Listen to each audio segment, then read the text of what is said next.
that I've always admired since like middle school, and I'm just like, what is stopping me from living out my middle school dreams of doing handstand push-ups and shit? So honestly, a lot of my goals stem from like that younger me.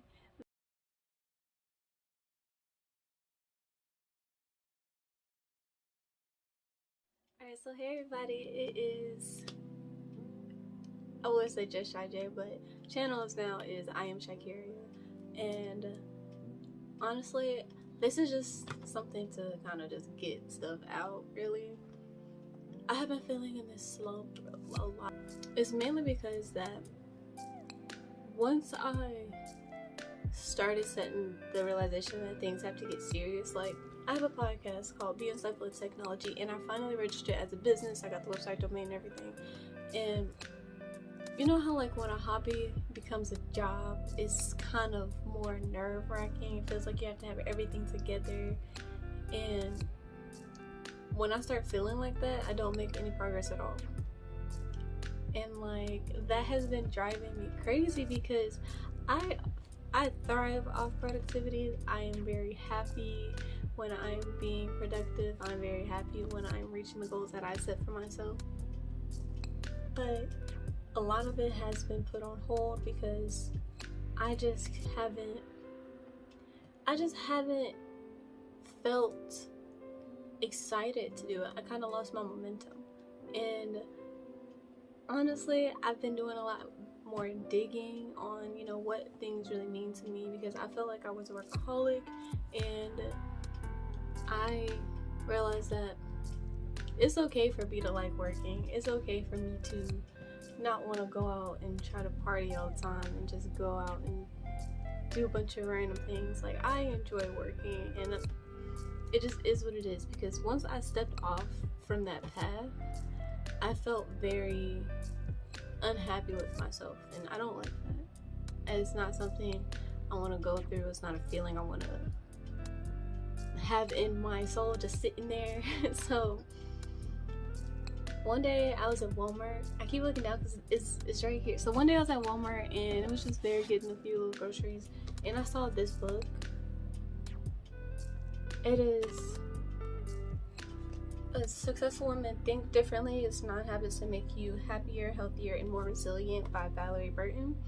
And I was going through the book because I was going through the book in the store. I was like, this is something that I feel like I need at this moment for myself. Like, I feel like I'm having to live up to other standards that don't feed into my happiness. So I was going through the book, and I'm not even that far. It's like 9 habits. I think I'm on habit like 2 or 3.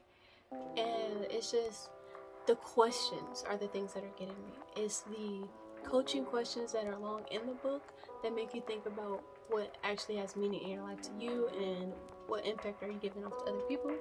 So that has been one of the things that I've been focusing on.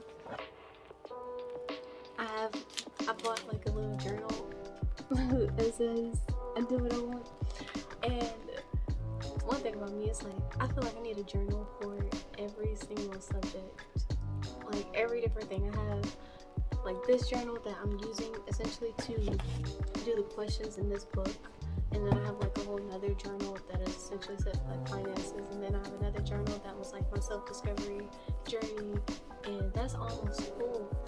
Like that journal is literally almost like no pages left, and I'm kind of like proud that I've been doing a lot of inner self-work to be able to get to where I am and realizing like what truly makes me happy, and stop trying to like step down to like what other people feel makes them happy. That should make me happy, if that makes any sense.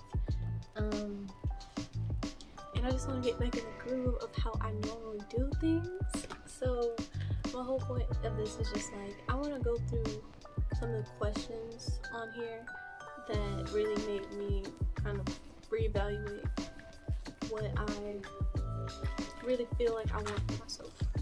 Oh yeah, I'm going to talk about the 7 key decisions in here. So let me go over her 7 key decisions for, what is it, essentially being happy, being successful, and all of that. So the first 7 key decision is I do not downsize my dreams. So I know we go through life every day and we hear about other people's aspirations, or some people don't have much, and it's just like you feel like you have to kind of fit in a box according to other people. Like, I at least know that I feel like I had to check boxes with other people, when in reality, like, I set my own standards, but I feel like the way that I had to achieve those was checking boxes with other people, and I'm not worried. I'm just not. Okay, so the first key decision is I do not downsize my dreams. So it was like choosing faith over fear and having the courage to go after the things that you want without minimizing them. One of my biggest dreams at this moment is to have my big brick house, and that right there is kind of like one of my key things of what I feel like when I made it. I had my big brick house, and I don't want to downsize that dream because at this moment I do not have it, and I will have it. It will be in my possession soon, okay? And I'm manifesting it, so, and I'm working towards it. So I'm not gonna downsize that dream for anybody. Like, it just is what it is without. So number 2 is I focus on solutions and not problems. This decision, honestly, I am someone who works in the tech industry, and a lot of it is solving problems left and right. And outside of work, when it comes to it, it's like I'm focusing on the problem rather than finding a solution, because when I realized, like, outside of work, my relationships, I'm conditioned to always see a problem. And that doesn't mean I'm always looking to find it. It's like I'm arguing about a problem. So in my relationship now, like, which is one of the healthiest ones I've had, I'm learning to understand how to actually work on the problem together. Like, it's you and them against the problem. It's not you versus them. So that's something that I'm really taking into account and understanding myself. But seeing a solution rather than a problem honestly helps to the fact of, like, everything is wrong. It's like, oh, it's gotta figure out what's right. What can we do about it? And I had like a little side note on here where it was like, choose a mindset that sees problems as opportunities. So that way, for me, I am a growth-minded person majority of the time. It's like you can have a fixed mindset in certain areas of life, and I'm also working on that as well. But I'm a growth mindset person for majority of the areas of life. And if I turn, like if I see problem equals opportunity, for me, that's like a complete switch in my mind where it's just like, this is something I can work on. This is something that I can learn from. This is a lesson that I can take and grow from. The 4th key decision is I choose courage over fear. And with that, it's just like, that's why I'm doing the videos again. Like, it took me so long to just want to get in front of the camera and really do something, but I still had this burning desire, like, I'm supposed to be doing this, I'm supposed to be talking, I'm supposed to be documenting my life the way that I want to. And I couldn't, like, run from that. I kept thinking about it, couldn't want to do it, but part of me was fearful because I had this fear of rejection. But now I don't care. I'm trying, like, I wouldn't say I don't fully care, but I'm learning not to care. I was scrolling through YouTube Shorts, which I have a bad habit of doing, and I saw one of Tony Talk's videos, and he was saying how he didn't even, like, really, recognize that he had like 1 million subscribers, I think, or 1 million views, something. It was 1 million something, and he just kind of like, he just uploads and gets off. And honestly, I don't know what it is in me that kind of like, it just clicked at that moment that, yo, you can do that. You don't have to just be on this platform all day, every day, looking at the comments, looking at these videos and everything, looking at what everybody is doing at this moment. Just upload your stuff and get on. Go on about your day. Like, have fun in what I'm doing, and send it out there to the world, see what happens. But you don't have to obsess over what other people will think, and that's something that I'm growing to learn every day. Number 5, which is I choose relationships wisely and nurture them intentionally. This one right here shows me that I need to pursue relationships with friends, family, even romantic relationships in a manner that is very intentional. That I am not just getting into anything just because, like, I have intentions set, positive things, and we're making we're making sure that, for one, nurturing relationship, keeping up with people is one of my, I wouldn't say that's a strong suit of mine, because I feel like I'm so busy where I'm kind of ripping and running through like my own things throughout the day that I kind of forget to reach out to people. And when I think about somebody, I'm getting in the habit of just like messaging them right then and there. One of my favorite things to do is schedule texts, because I can think about somebody and it's late and it's like, I haven't talked to this person in a minute, and I'll schedule a text to talk to them probably like 8, maybe 1 in the afternoon, in the morning when I have some free time or something, just to get the conversation started, but to get it out of my system that it's just like, I really do want to talk to somebody. I do want to build this relationship with them, and not, because you know, sometimes when you text people at certain times of the day, it's weird, okay? So I schedule a message and I send it for later, or it's just like you're not necessarily ready to talk to them at this moment, but you're thinking about them. Schedule the message. It's one of my favorite things to do. I'll schedule a message in her, and then we'll talk when I'm really ready to talk, ready to socialize. So this number 6, the key decision number 6 is I actively seek feedback and use it to grow. So let me talk about an incident with work one time. This is just in my career in general. There have been times where people have tried to help me, and I get frustrated. Like, I'll get frustrated that I'm doing this in a certain way and I need to do it in this way so that way I can understand what I'm doing. And I used to feel like it would be so annoying when people would try to help me change the way that I was doing it. And now I understand that. I understand this in like other general sense, but it's like when you're really trying to concentrate and focus on something. Like for me, when I really don't understand something, I will ask a million questions. I will make sure that I can get it to a T, and then when I actually try it, sometimes the feedback scares me, but I've learned to grow and understand that, hey, this is helpful. Step out of that fixed mindset. It's just like, if I can't do it, I can't do it. Honestly, I'm never the person, if I can't do it, I can't do it. If I can't do it, I'm gonna learn to do it. So I'm understanding that it's okay to have people, you know, respectfully give you feedback. And one thing that I've also kind of stepped away from is getting feedback from people who are not doing what I'm looking to do. Like, I can't go to someone who's not doing real estate and ask them real estate questions. That's not gonna happen. Like, that's not, their information that they're giving me is just hearsay. It's not helpful. They don't know. And if they're talking about they know someone that did something, I'm usually like, connect me with that person that did something, that did this, so I can go to the source directly. But taking feedback, but I don't necessarily take feedback from people who are not doing what I am doing or have not done what I'm looking to do. So that's one thing that I've really stemmed away from, because usually their advice is to scare you away from doing it because they didn't do it. That's kind of it.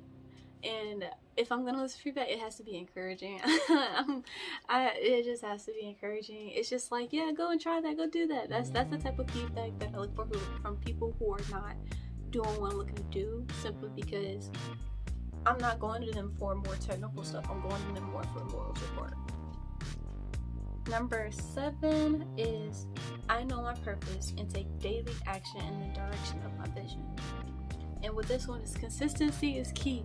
That has been one of my things. Like, throughout this year, my goals have been focused on community and consistency. Those are my 2 C's of the year, and I'm preparing what I want for next year to look like. And I have to gather and keep that consistency going into next year, simply because I lost it. I lost the consistency with things. I joined like a group, and I kind of felt like I was screwed over a little bit, so I stopped attending the stuff. I felt like the information was good, but I also had a sense of information overload. You know, the analysis paralysis was hitting me, and it was too much. So I stepped away. But once I stepped away, a lot of my routines fell in place. Like, a lot of my systems fell out. So I'm just gathering back up that energy to do everything consistently, because I have this image in my mind of myself for next year this is more so like it's getting personal now. It's getting really, really personal. I know what I want for myself, and I know that consistency will keep that going. Consistency will provide the results that I'm looking for. Like, I want to get back into the gym, and I honestly want to do more calisthenics workouts. I look at it, and it's something that I've always admired since like middle school, and I'm just like, what is stopping me from living out my middle school dreams of doing handstand push-ups and shit? So honestly, a lot of my goals stem from like that younger me that saw so much more, saw so many things, and I'm like, I'm older and I can live out the things that I have planned for myself. It's nothing stopping me but myself. Like, I'm literally in my own way, and I gotta get out my own way. Like, I can't do it. So those are the 7 key decisions that I'm leading myself by from now on, at least during the period of time in this book, because I like taking action as I read, and it makes me memorize more of the principles, more of the information. So I am honestly really enjoying this book so far. I'm not finished, but the questions alone, like the coaching questions alone, I really like them because it feels like I'm digging deeper into myself, something that I really haven't had the opportunity to. And I realized that like not many people even ask me these type of questions to where I feel like I need to come up with an answer. I'm the type of person who's like, we can have a conversation, I will ask you all about yourself. I will get the conversation focused all upon you, and by the end of it, you'll leave feeling good about the conversation, but you also might not know much about me unless you sit and ask me. Like, I try to volunteer up information because I know people don't reciprocate those kind of questions, but I also realize that I'm curious by nature and I want to learn more about you as a person. So naturally, I'll like question after question you, like I'll jump in and whatever. But this book has allowed me to open up and figure out more about myself, because it's not like every day I have conversations about me with other people like how I have with them. Like, I'm ready to dig deep into your mind, but are you ready to know what's up inside of mine? And it's something that I really want to do more of. Especially, I want to finish this book by the end of this year because it's something that is so great. It makes me feel like I can finally have an answer that I've been waiting for. So I appreciate you guys tuning into the channel. Hopefully you stick along for my journey onto my self-discovery journey is still happening. I am like 22 years old, so we're figuring out the world as we go, experiencing a lot of things for the first time, and hey, this is gonna be fun. It's gonna be fun. So thank you guys for tuning in. I am Shikeria, and I hope you guys subscribe, like, and comment, so that way we can go on this journey together. Like, let me know what has helped you a lot during your self-discovery journey. Like, do you journal? Do you have friends that you talk to about, what you go through? Are you seeking therapy? Are you in therapy? Just share your experience and what you've learned about yourself, and what are some of the pros and cons of this journey. So we've all had experiences figuring out ourselves, or at least going through life and finding out what we don't and do like. So thank you guys for tuning in, and see you next time.